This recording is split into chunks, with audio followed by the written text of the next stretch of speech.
Good evening, ladies and gentlemen. It's a beautiful Friday night. You are tuned into Double O Radio, and right now we're going to be talking about white South Africans. In studio tonight, I've got the amazing, the beautiful. He goes the name of he, she, and his Beanie Man right here. Also in studio tonight as well, I've got the wonderful and only Dick Grayson as well. We do not know why we call him Dick Grayson, but he will tell you undercover. So stay locked on. This is the only one and only Double O Radio. Yeah. Catch me, I'll be on my mission. Catch me, candid for these lenses.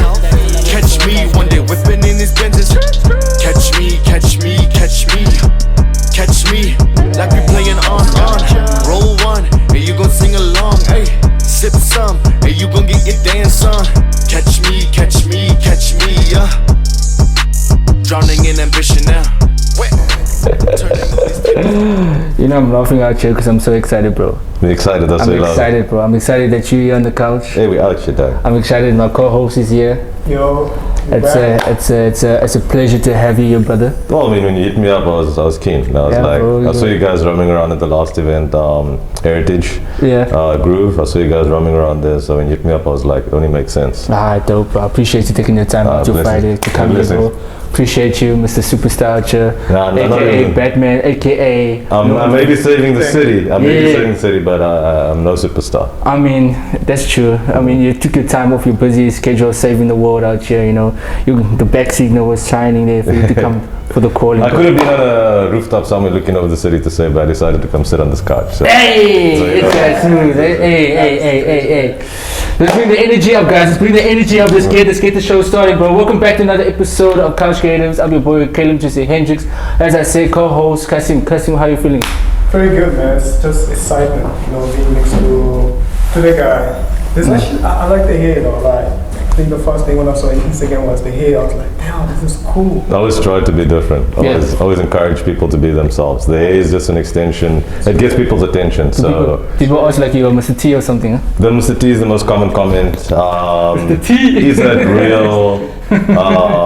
Why? Like, there's so many questions, and usually I give a honest answer back. Or a very polite, sarcastic answer back.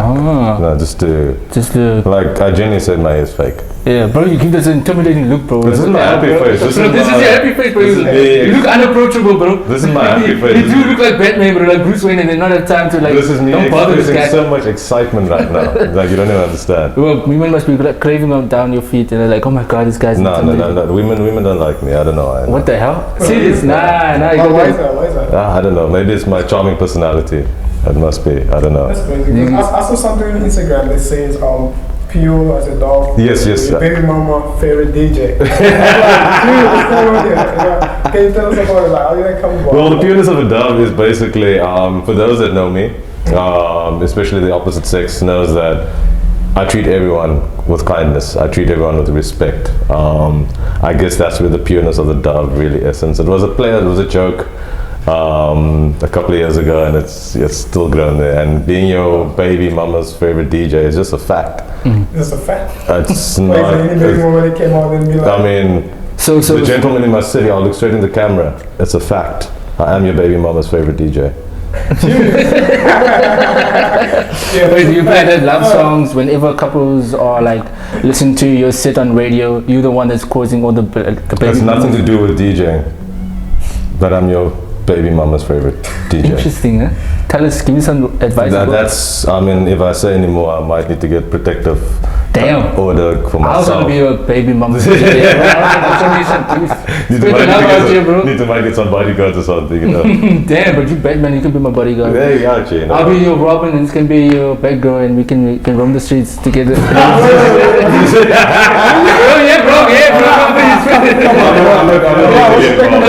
There's co-host issues right here.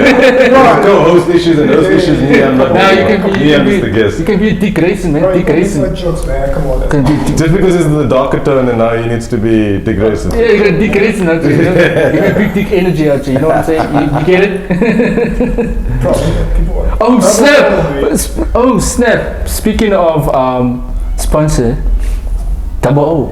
Shout out. Shout out to Double O. Shout out to Double O, man. We're out here with Lord Veezus with. Actually, I know them very well. So Double O, I mean, as a kid, I mean, we all seen Double O everywhere. Yeah. Every spaza shop you used to go to, you either see the other company from the Western world, or you would see Double O big on outside stores. So how did you get involved with them? They hit me up and they were launching these flavors a few months ago.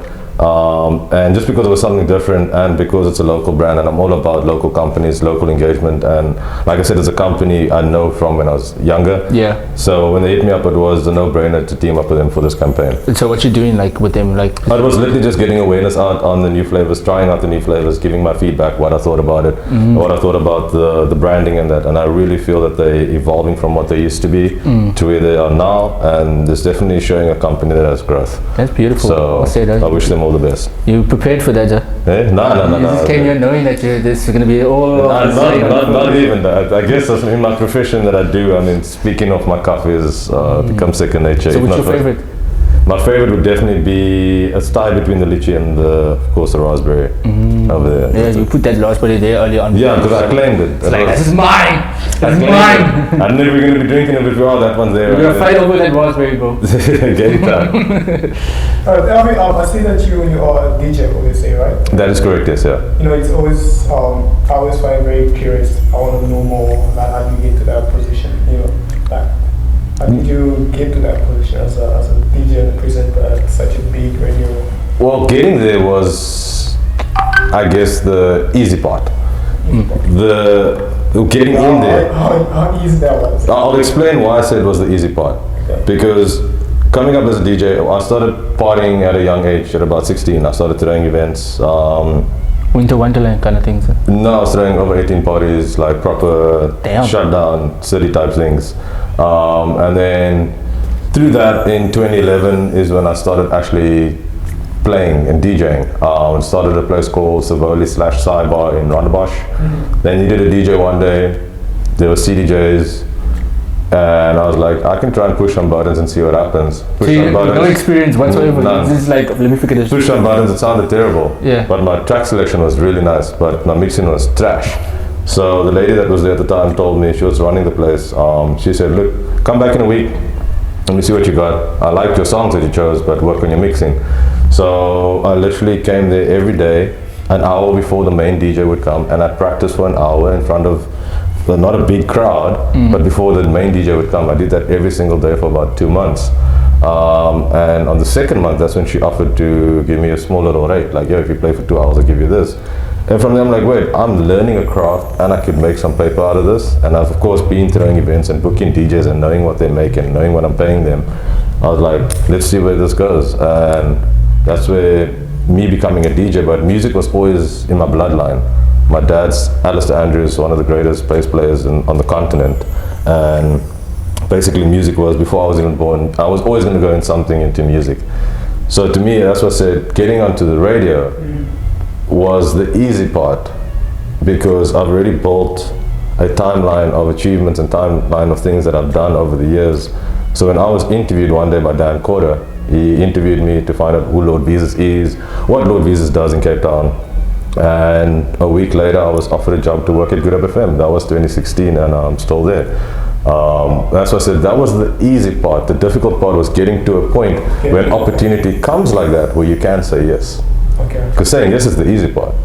So people, in the year that I'm on radio, so they want to know how I got there, and I tell them I don't really know, but I know it wasn't difficult. So it's just destiny, or just your calling? It was I guess all the things brought you the opportunity. All the events that I threw years before, where no one would come to an event. Yeah. All the things I did where I would invest so much money, and then I was expecting 500 people, then 20 people came.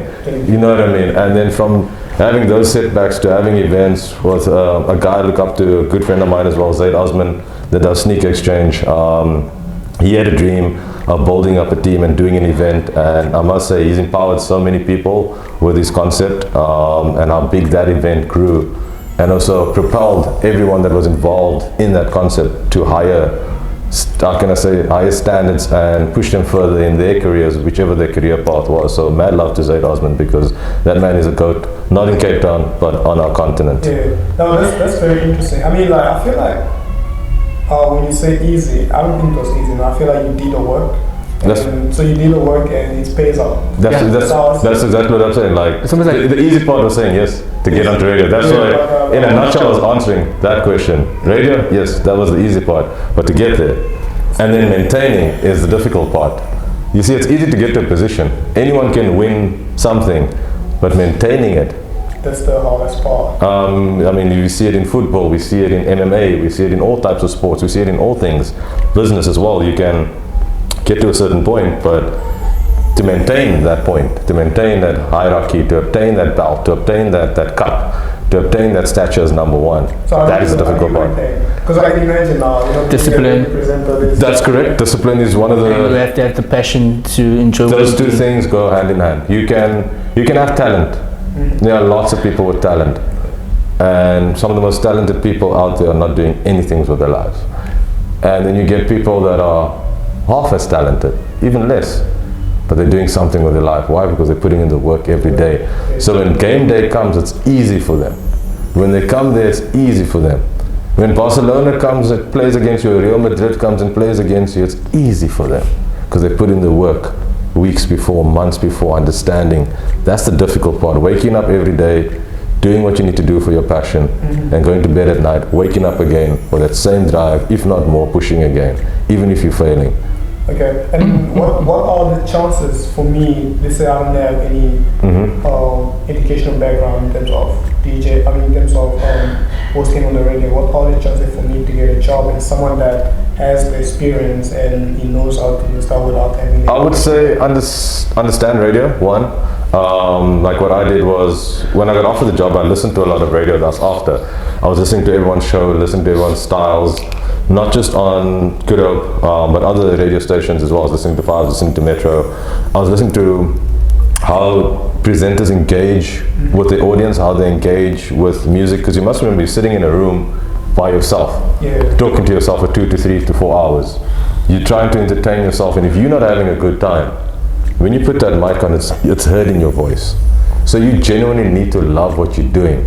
There are many people in the city that are great radio presenters. There's guys like Yushik Meyer, amazing radio presenter, amazing personality. He knows when to switch on and he knows when to switch off. And that's what makes him so amazing, is that when he puts the mic on and he's entertaining, he's giving you 150 to 200% of his time. And that's what it takes to be on radio. That's what it takes to be on TV. That's what it takes to be in a movie. That's what it takes to be in entertainment in any sort of way. You must remember, you're not in that moment, you are the instrument. What you're putting out, whether it's visual, whether it's sound, you're that artist, you are that instrument in that moment that is entertaining people.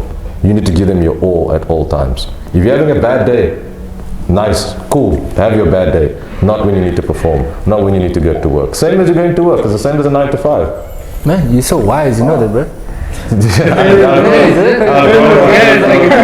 Man, like, jeez. I've gone through 1 or 2 rodeos in my life. Tell us about those rodeos. When did you reach that point in your life when you realized, okay, I need to start changing my mindset and start like empowering myself? It started once I would say, I'm gonna drink out the bottle. I mean, I love this bottle, so now. Tastes real good. I've always had that mindset, fun enough. As a kid, when my parents asked, what did you want to be when you grow up? And they ask you always that question at school. I always said at a young age, I wanted to be myself. Be yourself. Who else could I be? People wanted to be dinosaurs, firemen, doctors, policemen. Superman. I asked a question once in class and got thrown out for asking this question. For being yourself. No, not for being myself. Someone said they want to be a doctor. I asked them, I think I was 11 years old or something, what steps are you going to take to get there? They couldn't answer me. So you telling me you want to be a doctor, cool, sharp, grand, be a doctor. Are you going to be a witch doctor? Are you going to be a professional doctor? What steps are you going to take to get to being this doctor that you're doing? No, Dr. Kamalu, and that only plays soccer. You know what I mean? So you need to tell me what type of doctor. So when I asked what steps, the teacher thought I was literally being, I don't know, antagonizing or condescending or something. So I got thrown out for being a smart ass. I was like, I still hold my ground. As she was about to close the door, like, what steps is he going to take to get there and then to close the door on me? But I still to this day don't know my answer. I know for a fact he's not a doctor. And if that kid became a doctor, whoever he is, if he's listening right now, I would never want him to doctor me. Jeez! I feel like the school, they will ask you all these questions and they just leave you there with it. They're like, I want to be a soccer player, and then the teacher will be like, oh, okay, let's get back to work, you know. So they don't really do anything much. Yeah, just basically to pass time in an hour. If you're really going to ask someone what they want to be when they grow up, I feel you should nurture your talent. If someone says I want to be a piano player, if someone says I want to be a violinist, if someone says I want to be an architect, schools and our education system should be molded in a way that helps. You shouldn't wait till you get to college or university to decide what you want to be. So, It's way too late. Deciding at 16 or 18 what you want to be when you grow up, that means you've got 4 to 6 years to rush what you want to be, that you can get into a job, so the time you're 32, 33, 34, you can buy a house. That doesn't make sense to me. not at all, no. That doesn't make sense. By the time I get to college, or by the time I get to university, I should already have some sort of things. I'm going to be an engineer. I should already know how architecture works, how buildings work, how plumbing works, how electrical lines work. I should already know that by the time I'm in grade 12. Before I should go, he or she goes to university or goes to college or to some sort of campus. But our schooling doesn't allow that, unfortunately. So if you were the Minister of Education, what would you change in? I would destroy our whole curriculum firstly. And then from there, destroy it. I'll keep the grade 1, 2, 3, 4. I feel like your fundamentals still stand at 5, which we will call grade 7. I wouldn't know. Yeah, grade 7, standard 5. I feel that is the most fundamentals that you actually need to learn from school. Then high school starts. So you want to immediately after, okay. So junior school, you learn the fundamentals of how to mix with people, how to engage with the opposite sex, how to speak to someone that is superior to you, e.g. your teacher, your principal, the prefect, your coach, etc. The tuck shop lady, how to speak to someone that's older than you. You learn that because your parents are not teaching that. They work all day. So I get why school is there. I understand the fundamentals of school. But from grade 7, high school, when you get into high school, it should be more fine-tuned. Not learning commercial maths and this and that. If you're going to learn something to do with maths, let it be something to do with something that you're going to be doing. If you're going to be an accountant, let that really be focused on that. If someone you can see, it's not good with numbers, but that homie is good with building stuff, let them push it through. Do we have the infrastructure though to implement those things? We've got the knowledge and we've definitely got the infrastructure in this country. I don't think so, bro. We just don't have the passion. The thing we don't have in this country is the passion to implement that. But I feel like people are going to destroy. Why make a nation stronger when you can control it? Because that's literally what's happening here. If they must empower everyone, you have to be free-spirited and to think that they can actually achieve something. There's a lot of people that's not going to be in power anymore. You know, I respect that very much because I feel like one thing that the school should actually teach, like how to think, you know. Yeah. Like people don't think. We don't know how to think. That's like it's easy to say that, but it's very hard to think. And the school doesn't teach you that, not at all. I mean, I'm not so you want to have like debates in classrooms, like how you're having lectures? Yeah, I mean, like school should. Yes. Do you think that the people, like South Africans, are mature enough to be at that stage in their life to have these open conversations? Yes. Especially with today's society. If more so. If anything, South Africa has shown that we are a nation out of the whole continent, right? We are so diverse. Yeah. In not just religions, not just in color, in social standings and circumstances within every ethnic group. I hate saying each ethnic group because I feel we're all just one people. Yeah. But it's just easy for people to understand. But as a people in a certain culture, in a certain group, there will still be classism, there will still be a hierarchy, there will still be this in each one of them regardless of color.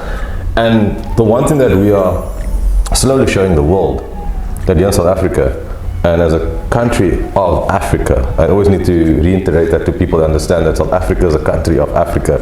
Africa is our mother. You know what I mean? Yeah. Africa is a continent. That's why we always say my brother, my sister, because we're all from this continent. Yeah. We have the infrastructure. Yeah. We have the infrastructure as a people. The only thing that we don't have an infrastructure of, as I said, is passion and vision. And leadership is all the right leaders to But that's where the passion comes in. guide us. You can have the right leader, but if he doesn't have passion, if he doesn't have a vision, he's obsolete. Yeah. So you can have the right male or female on top there. Like I honestly feel that South Africa, we need a female president. Yeah. I really feel we need a mother's touch in this land. A female. I really feel that we need a female. Why? We need a mother's touch. We need nurturing. This country really needs nurturing. It's gotten to a point where everything is derived from a male standpoint. A strong standpoint. Is this what you got this idea from Bobby or something? No. This was always been my mindset. Because the patriarchy on Bobby was like demolished and the women were... No, the Bobby was an amazing movie. If you've not seen it, God, they're going to check it out. Loved it. Lord Veezus gives that movie a great rating. But literally, I feel that we in South Africa really need a mother's touch. Let's be honest, between your school teachers, who was your better teacher? Who was the teacher that you favored more? Was it a male or a female teacher? I mean, to be honest, I don't really the female teacher used to throw shoes. There's a throwing shoe like time to be alive and you went to school. I mean, the female teachers, they were always cool, you know, compared to the men. They were always cool. Well, the thing is, a female just has that thing where a lady has that, like I said, they'll always have that motherly instinct. I still feel like it's a lot of responsibilities, you know, for a lady to be a president. I don't want to touch on that. It is a lot of responsibility. It's also a lot of responsibility for a man or anyone in that power. It's a lot. I don't know, man. I feel like they all just sitting. You want us to get cancer? I feel like especially when it comes to responsibility, I think those should just stay with the man. They could help you. I'm not speaking about. Let's say they don't have equal. I feel like everyone should be equal rights for everyone, right? But they need responsibility. They just have certain things that. So you're standing in a situation where we're like in war in another country, a woman was just panicking, but like, oh shit, where's the men? Help us. I feel the female would be more diplomatic in that moment. Oh, like have a conversation. You know? It was one thing. A lady never wants her household damaged. A lady never wants her household disrespected. A lady never wants her household. She never wants to lose her household. So the country will be a household. That basically. Okay. And I feel that, you know this for a fact. Chill with your mom for 2 weeks. House is clean. Cupboards is full. Everything is great. There's food. Chill 2 weeks with your dad without your mom being there. Good luck seeing that cupboard full. Good luck seeing the dishes being done. Good luck your laundry being done. Mothers just have that thing that they care for the offspring. So I feel as having a female top of the food chain as president of our country, that care will filter down through our whole So who would be your ideal candidate for a female president of South Africa? Ideal president, Nadia Jaftha. Who? Nadia Jaftha. Okay. Shout out, man. So give us the reasons. Come on, I feel like just saying that for clickbait here. No, Nadia Jaftha should definitely be. Why she was reared right. She's a strong lady. She's a visionary, and she knows how to empower people, and she looks out for her land. So to me, she ticks all the boxes. Right there.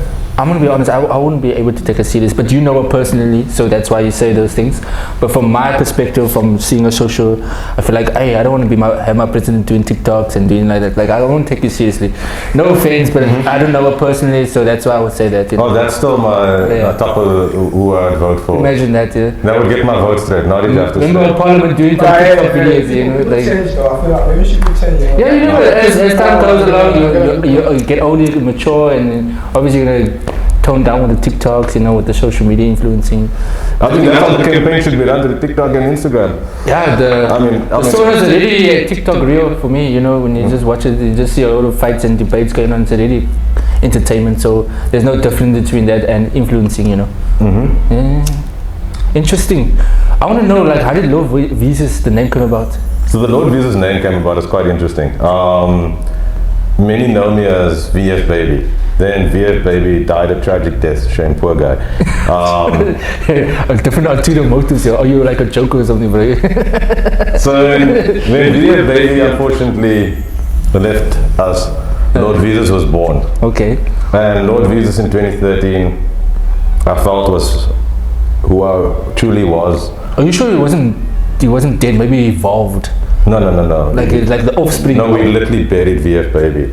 And then Lord Veezus was born, emerged. So you had to sacrifice the one for the other. That's basically what happened. So you had to do that whole seance thing, huh? And then since then, I mean, Lord Veezus has been great being Lord Veezus. There've been ups and downs, but it took a while for the world to understand my sense of humor, my content and my style of playing and just me as a person. But the world's, I never wanted them to understand it, nor did I want them to accept it. I just wanted them to enjoy it. And they're slowly but surely enjoying what I do. Is Lord Veezus here to stay permanently, or is there another version of you that's coming soon? I think Lord Veezus is here to stay. That's good. There are other voices in there that does make noise every now and then, but I keep them at bay. Is it positive? Oh, keeping it at bay, that means it's negative voices? No, not necessarily. Oh, okay. They're just forces that sometimes that can't be controlled, so it's best to keep them Sheesh! controlled. What are the wildest voices that ever spoken to you to do and you decide? I'm not trying to catch a case. Is there no PG 13 ones? I'm still not trying to catch a case. But it's wild. I've got a very wild imagination. Let's just put it in there. What is in the head of yours, bro? You should be soaking in weed, bro. That's how we got people like belief that looks out for the Lord Veezus. It calms your inner... Medical cannabis is, if you're old enough and responsible enough, I would not say don't try it. To be a man. Wow. If you had a chance to be the next president, would you take it? Yes, gladly. What would you make anything different? What would you do that might be different than everyone else at that? Give everything to the people. Would that ever work? That's why I need to become president, because I won't be corrupted. You won't be corrupt? No. I would ask anybody. Absolutely. Napoleon.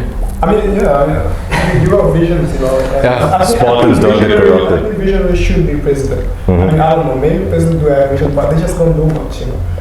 Like, they will tell you in the next 8 years you will do this, but they'll probably retire before they're 8 years, you know. What's your take on the Russian nuclear war? When it comes to that particular topic, I just feel that all violence, all wars are wrong, and that things can be dealt with over conversation. But due to the manner of what's happening that side of the world, we as our people, we shouldn't get involved. That's their beef. I'm just saying straight up, that's their beef. It's not our beef. Yeah. You know what I mean? We got our own things and we've done it. We need to sort out. You know that. Yeah, I understand we shouldn't get involved, but at the same time, it's like it's affecting others. It's affecting the country as well. It's for the economy as well. It's going to affect everyone. But when I say we shouldn't get involved, I'm not saying like just walk by. When I say don't get involved, it's like I hear a lot of people throwing comments on social media from here in Zanzi, from Zimnam, and Kola, all of these places. Like I see on my Twitter, I see on my Facebook, I see on my Instagram, giving their opinion. Everyone's entitled to their opinion. Shout out to you, mad love. But I don't see you doing that shit for your own country or your own province, your own city. That same passion that you have for something that's happening in Europe, something that's happening in America, something that's happening in Asia, something that's happening in Brazil. If you have the same time to make those comments, why aren't you willing to do it for your own place? You need to first clean up in your own house before you can go look at someone else's. And that's the problem I feel that we have all over, not just here in South Africa, all over Africa, is that we are quick to look at what's wrong in this African country, what's wrong with that African leader, what's wrong with this one. But we've not sorted our own shit here back home. And if we're going to keep looking at negatives from somewhere else, you're only going to see that. Like I've got a lot of homies from Niger, mad love to homies from Niger. A lot of my good friends are. But at the same time, there's a stereotype, but that's not a small portion. That's not everyone. But people are too ignorant to realize that. It's a small portion. The media can also play a big role in The that. media does play a big role, but also I feel that people themselves need to do their own homework as well.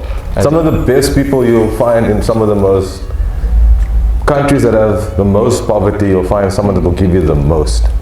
Shout out. A lot of those peeps down there have absolutely bare minimum or nothing, but they'll still share a meal with you. They will still take their last to put out their hand to give you something. If you must knock on their door and say you're hungry or thirsty.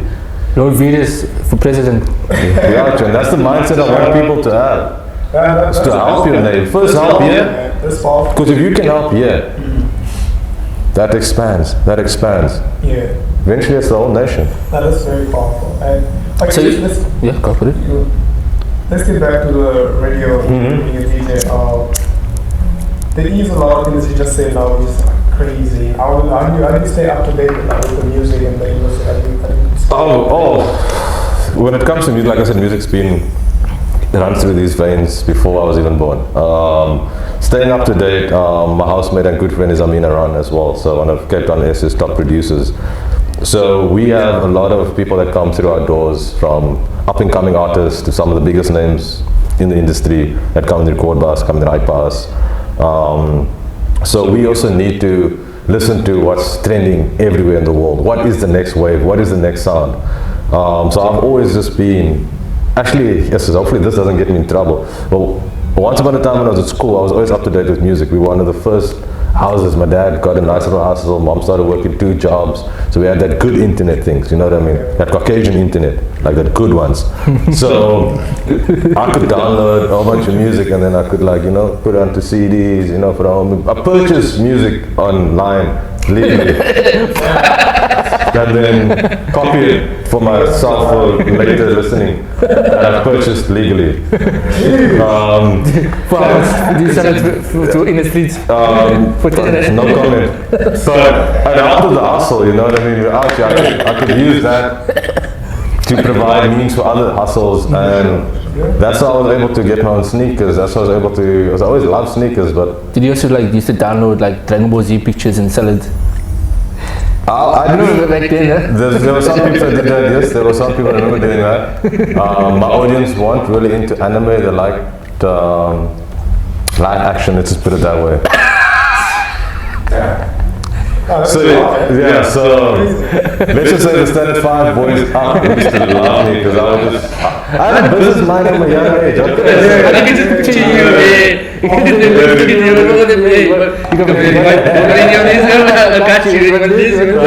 hustle started young, you know what I mean? But at the same time, like, that's how I stayed up to date. I was always wanted to know more. I never saw the sky and the end of the ocean as the end of a situation. I know there's always something more. Are you a conspiracy theorist? Curious. No, I don't believe in conspiracies. I only believe in facts. Oh, okay. Yeah. But how do you know? How do you know that? Oh, but you said you do your own research. Do a lot of my own research. Like this is like today we live in such an age where there's information everywhere, right? It's everywhere information. How do you know that this is that shit? Like, I mean, if you like the conspiracy of the Earth being flat, I call straight up bullshit. But it's flat, man. I believe it's flat. Okay, I'm gonna ask you a question, right? I know this is your show, right? But I'm gonna ask you a question, right? Do you believe that it's flat or round, firstly? I believe it's flat. You believe it's flat? Okay, we got a flat motherfucker here, yes? I mean, I would say flat. So you know that Russia is here, right? Yeah. And American Antarctica is here, right? Yeah.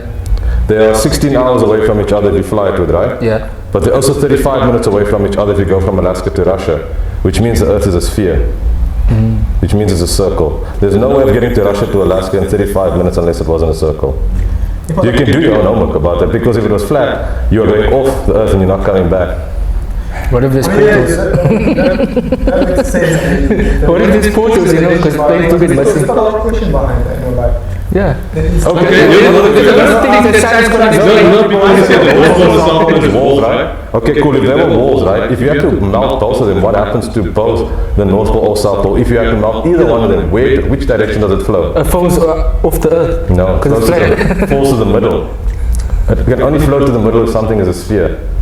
If something is a circle, it flows to the middle.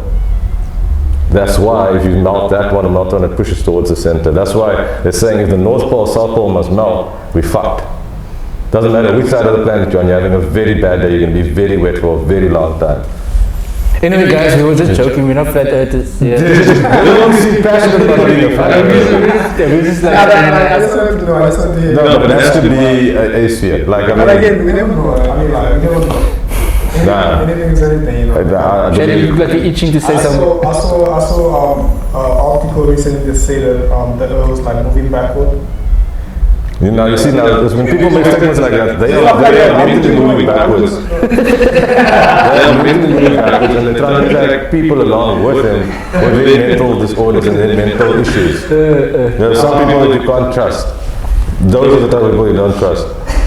Hopefully it wasn't you that started that rumor. Because I don't feel bad for what I just said. This guy's roasting us on the show, bro. You get no comeback. Both of us. I really like the fact that you have your own opinion and you put it out there.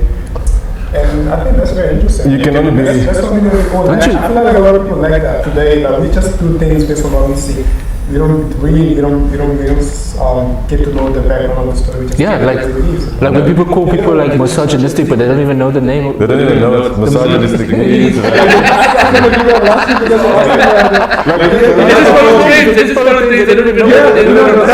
That's true though. That's literally what I saw. Like we got so used to things that we see.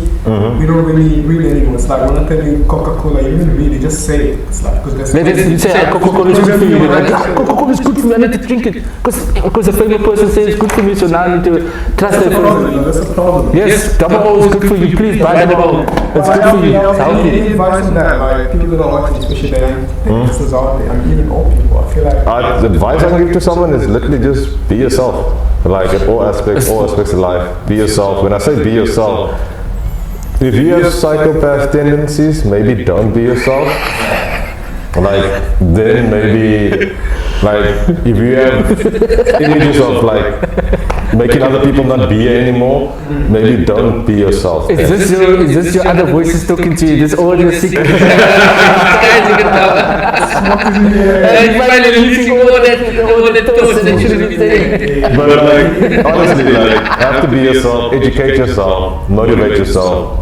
You are your biggest enemy, your biggest supporter, and the only person that you need to beat every single day is yourself. Amen. No one else is gonna be there for you. If you're having a bad day, if you're sick with the flu, you are looking after yourself. You are nurturing yourself back to 100% so that you can be yourself again. You need to have that same energy, that same mindset. If you can nurture yourself back to health, you can nurture yourself to do anything you want in life. You just need to keep pushing. There are going to be good days, there are going to be bad days, there are going to be very bad days, there are going to be shit days. yeah. Pray for the shit days so that good days and bad days are really nice. Amen. So That's the Lord Veezus. Amen to that. That's a good piece of advice. Oh, bro, whoa, I've got my mom watching this. I can't be doing that. shout out to my mom. Shout out. My parents always from a young age allowed me to be myself, be who I wanted to be. And that's probably why I'm the man that I am today, because of my parents. They allowed me to be Liberated. yeah. Most colored parents is like, hey, you. Well, that's Don't what let you took it. that's what I told you before I even started. I don't see color. I'm so mixed myself that I never knew color. Like my mom tells the story better than me until it was, I think, grade 1. I was about 5 or 6 years old. I had this friend called Geraldine, and she was what we would classify as black. I didn't know she was black. I didn't know color. So I told my grandmother, she took me to school one day, and I said, oh, you must meet my friend Geraldine. My grandma said, oh, she's a black girl. And I responded, no, she's chocolate brown. Because that's what I identified as, like she's not black. I was showing my school bag, I'm literally showing that's black. That's what something black is. That's not black, that's a chocolate brown person. I'm a toffee person. And I was explaining like that is a light skinned person, but I couldn't, like I said, it was the wall. It was like, because it looked like a cream wall. Like, this brother is a cream wall, you know what I mean? That's the color. So on the application form, do you say other? Yeah, You say other. Not colored black or white, you say other. I did it right. You're other. You don't belong in this world. You see my right there, Lord Veezus is his own category. Yeah, I think that's how it should be, man. Like this color, white, black, those are. Yeah, we are all African. We're all humans. We just have different rules and regulations from where we are. Okay. And like that's the one thing. Those rules and regulations, it makes sense for your society and things that you live in. But as a person, you need to know, if I'm going to Europe, if I'm going to Japan, you go there with the utmost respect. One, you treat them with respect, and those people will throw you respect back. That's just how life works. You need to be able to respect those around you for to get respect. People that demand respect shouldn't be respected. Because you are literally disrespecting me by telling me how I must feel about you. That's not respect. You have shown me the utmost disrespect by throwing your opinion onto me and forcing me to feel a type of way. That's not how respect works. Oh, you ended on that high note. You ended on the high note. So, we're gonna put Lord Veezus on a test run here right now.